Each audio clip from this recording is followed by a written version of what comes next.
Tuhan tuh tidak perlu ditakut-takuti, diancam-ancam segala. Tuhan juga tidak pernah minta kepada kita yang berdoa kepadanya itu minta ini, minta itu.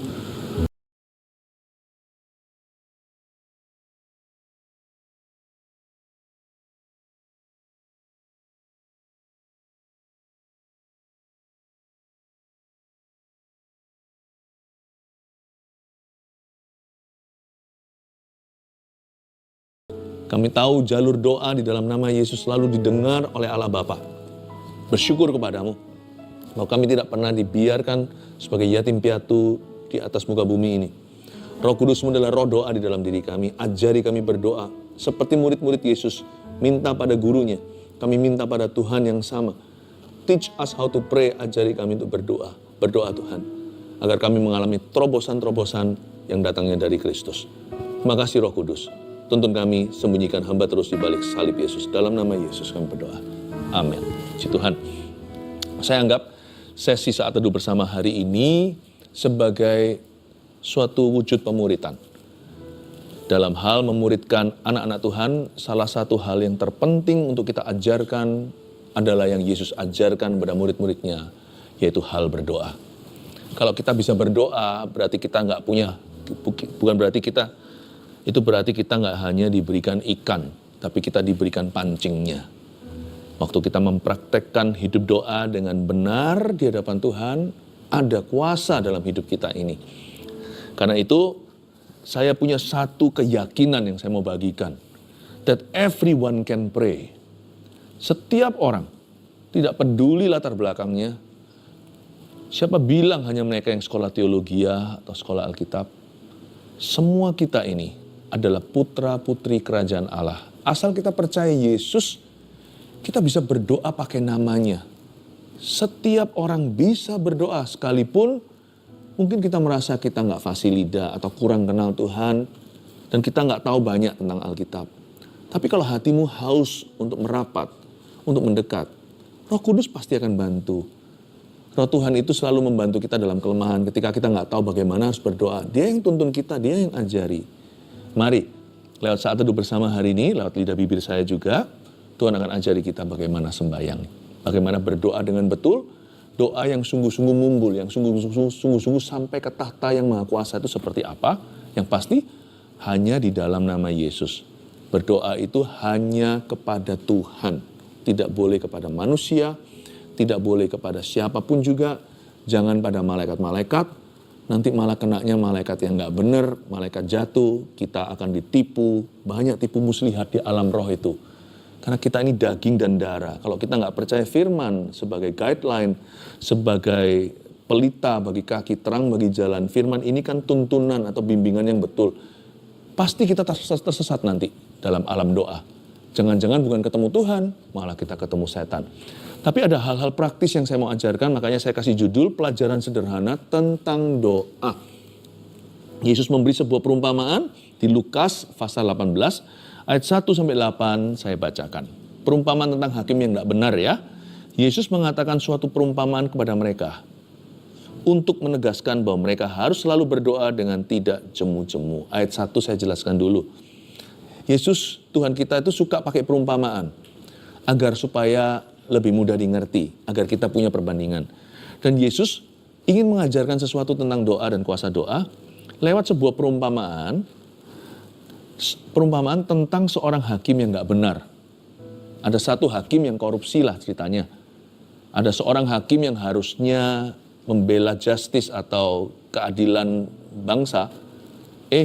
Hakim itu nggak takut akan Allah. Orang seperti ini susah sudah susah. Berarti orangnya sudah tidak lagi berdasarkan hati nurani. Mana mungkin orang lemah seperti seorang janda bisa dikabulkan permintaannya.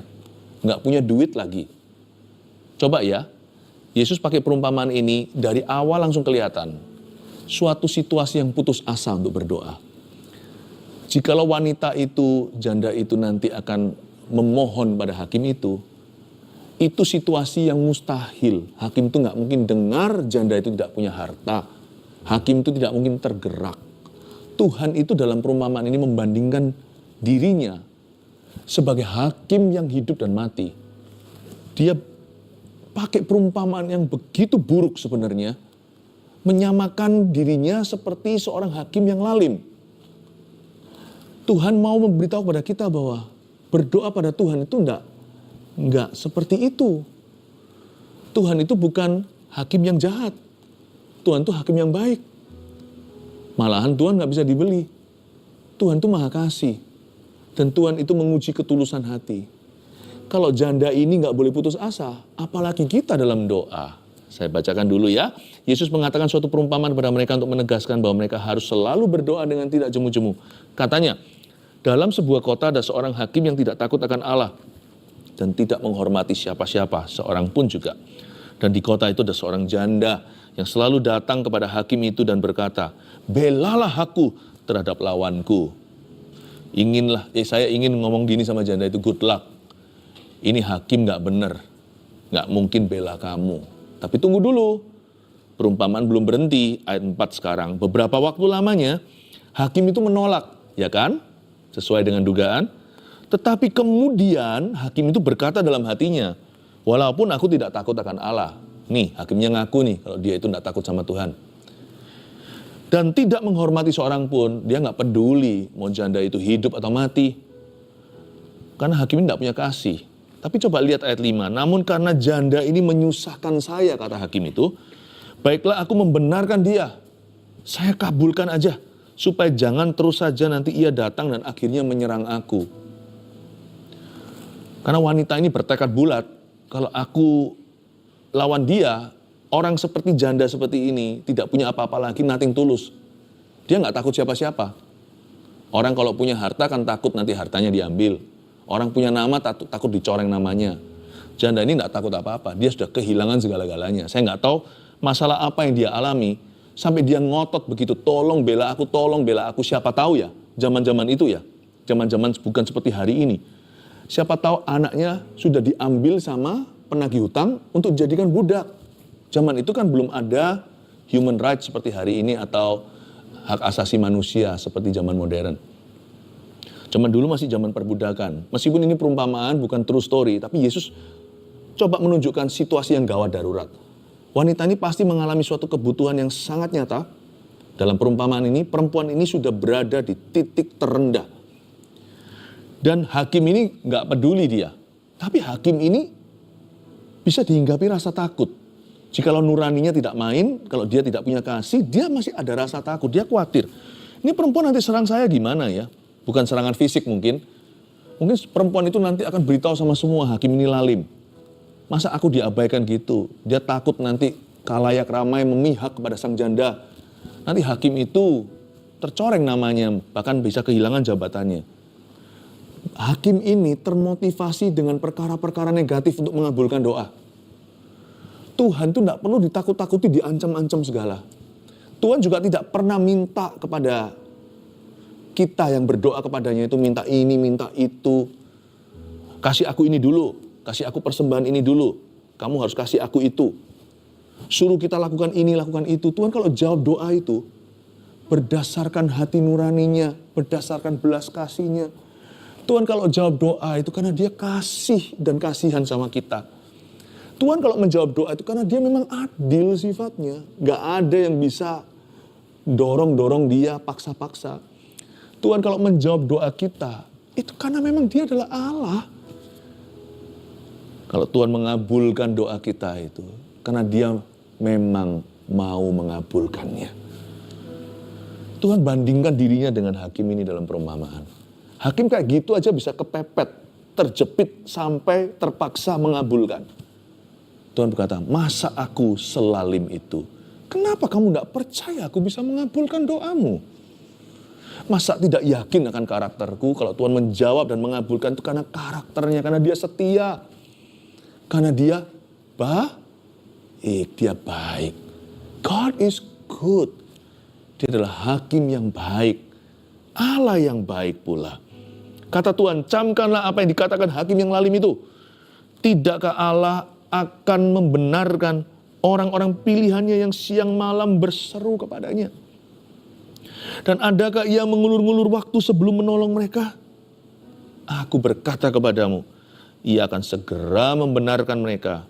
Akan tetapi, jika anak manusia datang, adakah ia mendapati iman di bumi? Dengan kata lain ayat 8, sekarang tergantung kalian. Percaya atau enggak? Aku mengabulkan doa. Kira-kira begitulah bahasa sehari-harinya. Sekarang tergantung dirimu. Tuhan tunjuk kita. Kamu percaya atau tidak? Seolah-olah Tuhan berkata-kata secara pribadi ke dalam setiap hati. Apakah engkau percaya bahwa aku mengasihimu? Nah, sekarang ada orang yang percaya Tuhan mengasihi dia. Tapi orang itu nggak yakin kalau Tuhan itu mau mengabulkannya. Mungkin Tuhan itu nggak merasa itu penting gitu loh. Kalau Anda merasa dikasihi Tuhan, ya berarti Anda harus percaya bahwa Anda berharga. Anak kecil itu saking berharganya buat papa mamanya, minta air aja. Apalagi waktu bayi minta susu. Nggak mungkin papa mamanya berkata, kamu nggak minum sekarang juga nggak mati kok. Pasti dikasih. Tidak boleh kita pelin-pelan. Kalau kita yakin kita dikasih, kita juga harus yakin kita berharga. Berarti setiap permintaan sederhana didengar oleh Allah. Tapi masalah baru lagi. Oke deh, saya percaya saya berharga. Cuman apa Tuhan sanggup? Nggak menghina ya, sorry ya Tuhan, saya nggak mengejek Tuhan dan kemampuannya. Cuman gini loh Tuhan, dalam konteksku, hal ini sudah terlambat. Bisakah Tuhan melakukan sesuatu? Itu sekali lagi kita pelin-pelan iman. Adakah ia mendapati iman di bumi itu, apakah imannya bulat? Kalau beriman sama Tuhan ya beriman, kalau enggak ya enggak sekalian. Maksudnya apa? Tuhan, aku percaya Engkau pencipta langit dan bumi. Sungguh. Aku percaya Engkau bisa menjadikan yang ada dari tidak ada. Sungguhan. Tapi waktu itu sudah masuk ke dalam pergumulan kita, dan kita sendiri yang ngalami, tiba-tiba di-courting atau di-discount. Tadi pengakuan kita percaya Tuhan menciptakan alam semesta. Dari yang nggak ada itu jadi ada. Bahkan orang mati pun bangkit. Kan kita percaya kebangkitan Tuhan Yesus. Tapi waktu kita sendiri yang ngalami, kita nggak terlalu yakin apa Tuhan bisa mengubah keadaan kita. Nah itu dia. Nah, ini masalahnya. Jadi percaya tadi itu bukan iman. Itu pengetahuan. Iman itu baru iman ketika kita sungguh-sungguh imani untuk hidup sendiri. Waktu kita betul-betul menghadapi suatu keadaan lalu kita percaya pada Tuhan, nah itu baru iman. Selebih itu belum teruji, alias masih teori. Kalau kita percaya Tuhan pencipta langit dan bumi, berarti dalam hidup kita segala perkara tidak ada yang mustahil baginya. Wong dia pencipta, dia bisa mencipta dari yang gak ada menjadi ada. Berarti dalam konteks kita, apa yang kita lalui sekarang, yakinlah harus konsisten dengan pengakuan imanmu. Kalau kita sudah ngaku imannya, waktu kita alami, imani. Imani untuk konteks sendiri, imani untuk keadaanmu. Kalau dia bisa jadikan yang gak ada menjadi ada, berarti dalam konteks saya, Tuhan bisa tolong saya sekalipun saya tidak punya modal apa-apa. Saya tidak punya modal percaya dan tidak ada orang menolong saya. Percaya enggak? Kita pengakuan imannya atau pengakuan rasuli gereja nih, itu bagus sekali. Tapi waktu sampai ke mulut kita, untuk apa yang kita hadapi, pesimis sekali, keluarnya itu negatif. Nggak bisa lah, nggak mungkin lah, nggak bisa. Itu bukan yang Tuhan cari di ayat 8. Kalau dia datang ke bumi, anak manusia itu datang ke dunia, adakah ia mendapati iman di bumi? Makanya iman itu adalah jalan masuk kasih karunia. Aneh sih, tapi ya memang fakta. Di dalam kerajaan Allah, bukan amal sosial dan bukan usaha perbuatan kita yang mendatangkan mujizat. Tuhan telah menentukan, itu sudah Tuhan takdirkan, itu sudah kebenaran. Bahwa untuk seseorang diselamatkan, masuk ke sorga, nama tertulis di kitab kehidupan, dihapuskan dari kitab binasa. Orang itu harus beriman bahwa Yesus adalah jalan. Baru terjadi keselamatan. Ketika Paulus melihat satu orang lumpuh, dan Paulus melihat ada iman pada orang itu, dia berkata, bangkitlah, lalu berjalanlah orang itu. Gimana pun juga dari Kejadian sampai Wahyu, Tuhan telah tentukan, iman itu harus datang dulu dan iman di depan sebelum perkara-perkara lain terjadi. Yang ini jangan dirubah. Sama dengan langit di atas, tanah di bawah, itu sudah kehendak Allah. Itu sudah ketetapan ilahi. Iman adalah jalan masuk segala mujizat Allah. Iman pada siapa? Pada karakter Allah. Iman pada firman Tuhan. Pada janji Tuhan. Iman pada rema Roh Kudus. Iman timbul dari pendengaran kan. Apa yang dicetuskan oleh Roh Kudus. Itu tiba-tiba melompat. Percayalah. Tuhan hendak melakukan sesuatu. Iman apa lagi?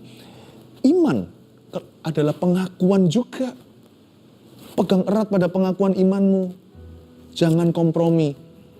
Tetap setia pada pengakuan itu karena besar upah menanti. Dalam konteks kita waktu kita alami, ternyata bukan iman selama ini.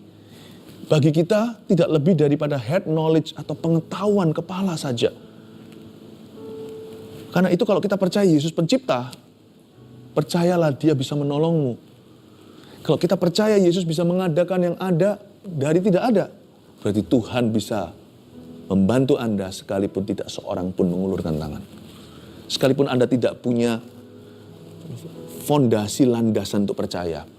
Tapi kalau Tuhan berjanji seperti Abraham yang sudah mati kutu, Sarah yang sudah lama menopause, dua-dua sudah jadi kakek dan nenek, sudah hampir 100 usianya, sudah 90. Kalau Tuhan berkata, kamu akan punya anak, punya momongan akhirnya dia. Abraham tidak punya fondasi percaya. Dia nggak punya bahan mentahnya. Bahannya hanyalah janji Tuhan. Dan dia percaya. Tuhan berjanji apa dalam hidupmu?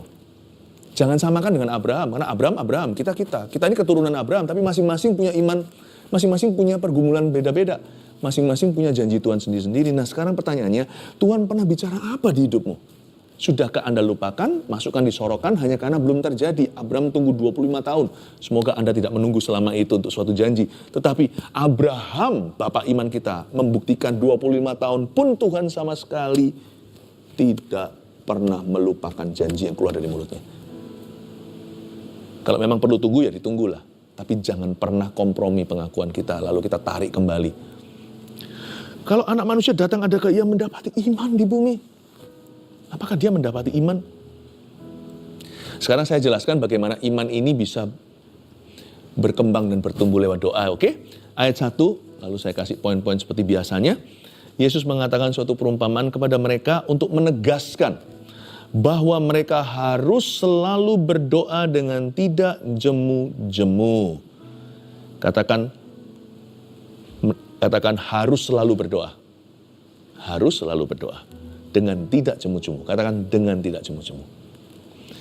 Lompat lagi sekarang ayat 3. Dan di kota itu ada seorang janda yang selalu datang kepada hakim itu dan berkata, belalah hakku terhadap lawanku. Katakan belalah hakku terhadap lawanku. Oke, berhenti di situ. Pertama-tama Yesus berkata pada murid-muridnya bahwa mereka harus selalu berdoa dengan tidak jemu-jemu, garis bawahi kata selalu. Yang ke-1, poin pertama, doa harus rutin. Kenapa iman kita itu up and down? Karena jam doa kita juga gonta-ganti. Sebentar baca 2 pasal, sebentar baca 1 ayat, sebentar baca banyak sekali, 5 pasal, lalu nggak baca sama sekali. Lama-lama sakit mah rohani. Bagaimana caranya kita membangun badan kita, berolahraga? Harus rutin juga. Misalnya orang nge-gym supaya dia jadi besar, berotot. Maka dia juga perlu fix waktu-waktu komitmen tiap minggu dia berapa kali nge-gym. Kenapa iman kita nggak pernah bisa mantap? Kenapa nggak bisa mantap? Kenapa iman kita nggak bisa berkembang? Kenapa iman kita nggak bisa bertumbuh? Kenapa iman kita nggak bisa kuat? Kenapa kita nggak gampang percaya pada firman? Lebih mudah untuk meragukan. Dan kenapa kehidupan doa kita kok tidak punya kuasa? Jawaban dan solusinya ternyata praktis sekali. Solusinya nggak terlalu rohani-rohani gimana. Solusinya teknis. Doa saudaraku mesti rutin. Jadikan doa itu rutinitas. Jangan alergi dengan kata rutinitas. Pelajaran sederhana tentang doa agar iman kita itu betul-betul bertumbuh. agar doa kita berkuasa, doa harus rutin. Ya. Karena itu miliki fixed time, komitmen. Suka nggak suka, ngantuk nggak ngantuk. Kalau Anda komitmennya berdoa adalah pagi hari, ya komit terus. Satu hari baca berapa pasal? Saya sarankan 2 sih. Alkitab ini Kejadian sampai Wahyu, kalau Anda baca 2 pasal sehari, rutin ya. Jadi nggak mut-mutan. Pakai apps boleh, tetapi paling gampang ya sudah rutin aja. Kejadian pasal 1 dan 2, Matius pasal 1 dan 2. Dulu waktu saya lahir baru, saya pagi hari waktu saat teduh, saya baca Perjanjian Baru 2 pasal dulu. Malam sebelum tidur, saat teduh saya tidak sebanyak selama pagi harinya. Malam setelah semua rutinitas sehari, saya baca Alkitab lagi, saya baca 1 pasal Perjanjian Lama. Dulu awal-awal begitu. Pagi saya baca 2 pasal Perjanjian Baru, malam sebelum tidur saya baca 1 pasal Perjanjian Lama. Pagi saya doa 1 jam, malamnya saya doa mungkin hanya 15 menit saja. Tapi saya baca 1 pasal. Itu rutin saya lakukan. Sehingga dalam 1 tahun kurang, seluruh Alkitab sudah saya baca. Dan saya ngantuk, nggak ngantuk. Ya, pagi hari, apapun terjadi, saya pasti bangun untuk doa dulu. Malam hari sebelum tidur, saya pasti akan buka Alkitab lagi. Kalau saya punya rutinitas seperti itu, doa saya lama-lama kan berkuasa. Aneh ya, sama Tuhan itu hubungannya bertambah. Nggak gitu-gitu melulu, jatuh bangun saja. Tapi saya punya mesbah yang tetap, mesbah yang rutin. Kata mereka harus selalu berdoa dengan tidak jemu-jemu, itu rutinitas. Bukankah rutinitas itulah yang menjemukan dan membosankan? Fixed time. Saya tambahkan, Anda boleh niru, boleh enggak. Saya sebelum bangun tidur, itu sudah bangun sih, sudah sadar, tapi belum bangkit dari ranjang. Saya selalu berdoa berbahasa roh 40 menit. Dan itu karunia indah buat saya. Karena saya tahu Tuhan yang pegang hari esok. Tapi berbahasa roh dalam doa itu membuat saya jadi bisa berpartisipasi. Mendoakan masa depan saya yang otak saya belum ketahui.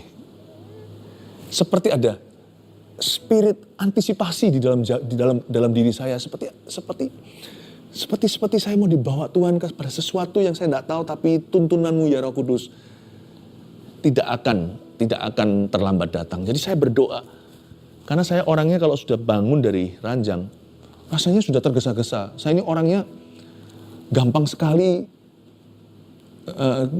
hilang fokus. Sekali saya bangun dari ranjang saya, apalagi zaman sekarang ada HP ya kan, wah kita mau cek ini, mau cek itu, segalanya udah rasanya susah deh untuk konsentrasi. Karena itu saya sudah biasai diri sendiri untuk saya bisa mendahului diriku sendiri.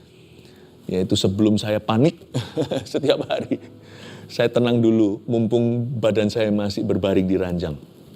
Saya berdoa untuk masa depan saya.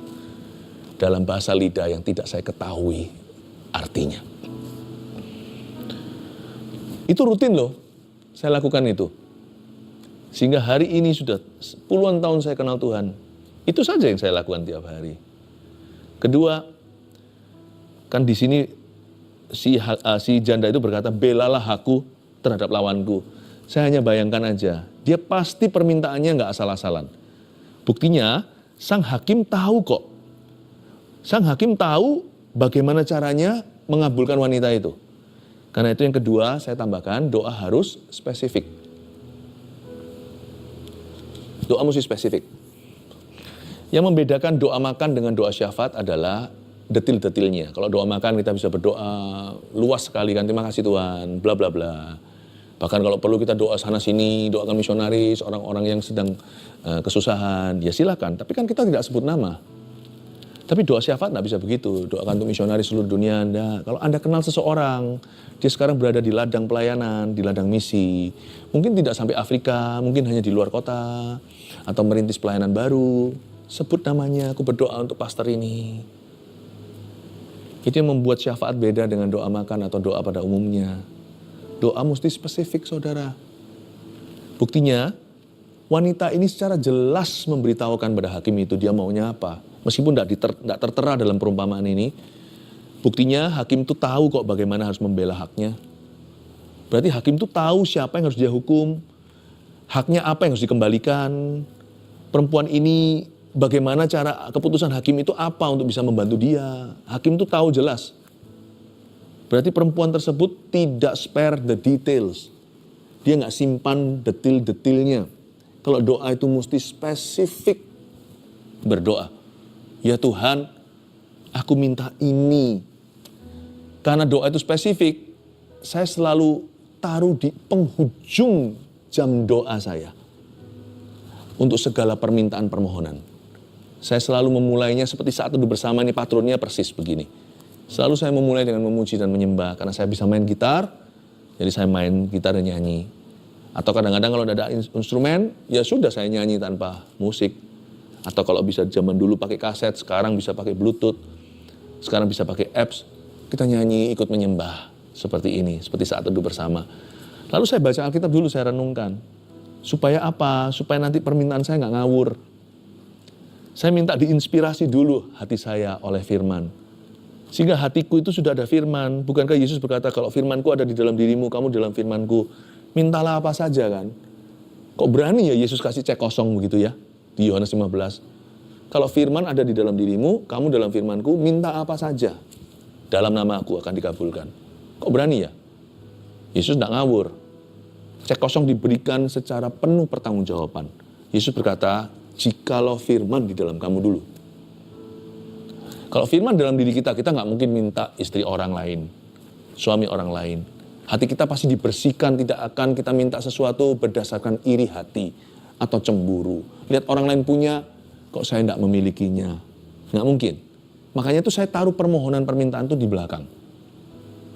Supaya hatiku dituntun oleh Roh Suci dulu. Firman itu akan memberi saya hikmat untuk bertanya dan untuk meminta. Doa mesti spesifik. Saya minta sesuatu itu secara nyata. Tuhan, aku minta ini sama Tuhan. Jangan pernah basa-basi sama Tuhan Yesus. Saya minta itu secara khusus kok. Saya meminta pertobatan anggota keluarga kami. Saya meminta keselamatan ayah saya itu spesifik. Dan itu saya doakan tiap pagi, bahkan tiap malam. Pagi dan malam. Itu selama bertahun-tahun saya cuma minta itu terus. Kenapa doa mesti spesifik? Jikalau dijawab, kita nggak lupa kita pernah mendoakan. Dan jikalau terjawab, kita tahu itu Tuhan. Tuhan itu tidak akan membagi kemuliaan kepada orang lain. Jadi kemuliaan Tuhan itu juga ada dalam hidup doa. Waktu kita berdoa itu kita berpetualangan dengan Allah. Dan waktu kita doanya spesifik, kalau itu terjawab, Tuhan yang pertama-tama mulia. Dan itu kemuliaan memang Tuhan inginkan dari hidup doamu. Karena itu doa jangan asal-asalan. Doa jangan malu-malu. Jangan ngawur juga, tentunya harus diisi firman. Tapi setelah kita sudah diisi firman, doalah dengan berani. Minta sesuatu secara khusus. Untuk gereja, saya kalau berdoa, spesifik saya. Saya minta begini.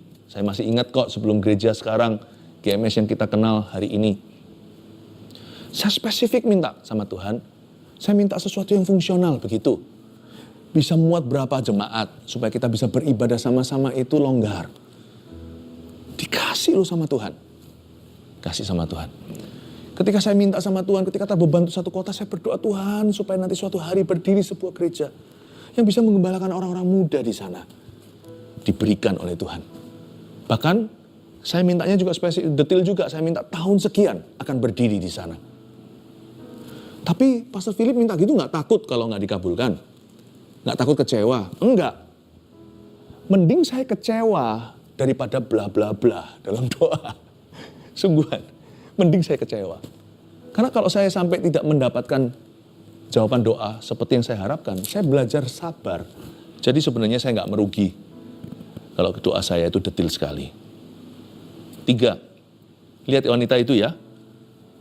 Ayat 5 dikatakan, namun karena janda ini menyusahkan aku, baiklah aku membenarkan saja dia supaya jangan terus saja ia datang dan akhirnya menyerang. Doa harus tekad. Jangan gampang menyerah. Tekun terus. minta itu. Waktu anak saya masih kecil, anak kami masih kecil, satu persatu saya doakan secara khusus. Ada hari di mana saya puasa untuk anak A. Ketika anak sudah 2, saya puasanya jadi 2 hari berbeda. Anak ketiga, hari yang beda juga. Saya serahkan ke Yesus sungguh-sungguh anak-anak dari kecil. Saya minta secara khusus, ya Tuhan aku berdoa supaya mereka, ya Tuhan begini begitu, saya doakan moralitas mereka.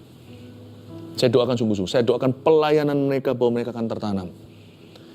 Dan saya juga doakan untuk calon-calon menantu saya. Mungkin belum waktunya untuk saya sharingkan. Tapi pada waktu saya berdoa, Tuhan juga berbicara, doa itu 2 arah. Ada hal-hal yang saya masih simpan, seperti Maria simpan firman di hati, orang lain nggak tahu. Ada hal-hal tertentu yang Tuhan pernah katakan di hidupku, saya simpan hingga hari ini. Nanti tepat waktunya saya akan bagikan. Dan banyak kejadian-kejadian dalam hidup kami, itu hasil doa yang sangat detil, sampai-sampai saya garu-garu kepala istilahnya. Wow, bisa seletterlek itu Tuhan jawabnya. Bisa seharafiah itu Tuhan menjawabnya. Membuat saya tercengang. Ketika doa itu dijawab, saya jadi lupa jawaban doanya. Saya jadi ingat Tuhan. Wow. Meskipun saya sudah tahu baik pengetahuan, tapi ketika doa saya dijawab, itu seperti hati saya itu terpukau begini. Tuhan yang ku sembah itu ternyata hidup ya. He is alive. Yang aku sembayangi itu, bukan aku berdoa, yang saya ternyata selama ini Tuhan yang aku puja, yang aku sembah, kepada siapa saya berdoa ini, dia itu begitu nyata. Karena itu jangan mudah menyerah. Selain spesifik, bertekadlah. Kalau Anda berdoa untuk sesuatu, doa untuk itu jangan seingatnya. Dijawab ya udah, nggak dijawab ya nggak apa-apa. Nggak bisa begitu. If you really want something, kalau Anda mau sesuatu, Anda mesti tunjukkan pada Tuhan bahwa Allahmu bahwa Anda serius. Doa harus tekad. Lalu begini terakhir sebelum saya rangkumkan. Kalau anak manusia itu datang, apakah ia mendapati iman di bumi? Bagaimana cara beriman? Kalau kita mengalami sesuatu kan kita mau dari mana berimannya? Minta sesuatu yang besar, jangan-jangan hanya berangan-angan, ya kan? Aku nggak nyampe imannya ke situ, minta mujizat apa? Kebangkitan orang mati, minta kesembuhan, minta ini. Nggak usah.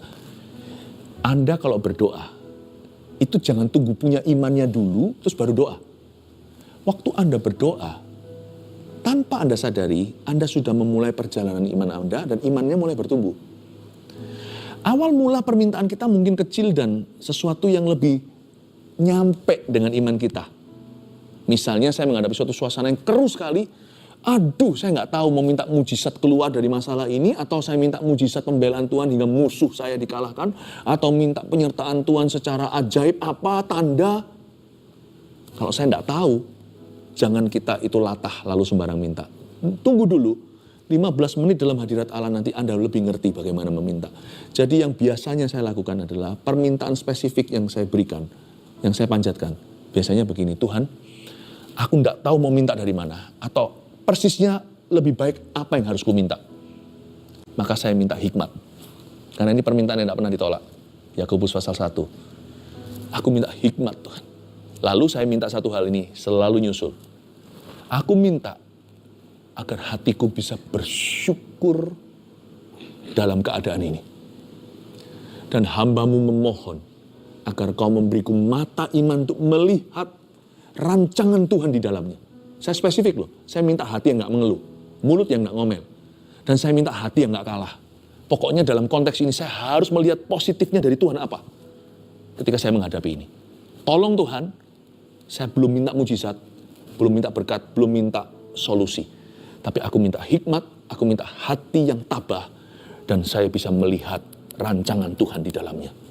Setelah itu hatiku dikabulkan, sesuatu terjadi. Setengah jam kemudian, atau mungkin esok hari ronde 2, saya doa tentang itu lagi. Saya ngerti harus minta apa. Aku minta mujizat ini ya Tuhan. Ternyata dalam satu hari, iman saya bertumbuh pesat. Bermula dari permintaan sederhana yang gak mungkin ditolak oleh Allah, yaitu hikmat. Hari kedua, saya tahu berkat apa yang saya bisa mohonkan kepada Tuhan. 3 poin ini. 1, pelajaran sederhana tentang doa. Doa harus rutin. 2, doa harus spesifik. 3, doa harus tekad. Saya harap, saya berdoa, Anda akan mengalami terobosan Allah dalam doa. Terima kasih Tuhan. Haleluya, dalam nama Yesus. Haleluya, mari kita mengangkat tangan kita untuk menerima berkat dari Allah Bapa, kasih karunia dari Tuhan Yesus, pengurapan dari Allah Roh Kudus menyertai domba-domba Kristus. Berdoalah, sebab Bapamu mendengar dan melihatmu. Dalam nama Yesus, haleluya, amin.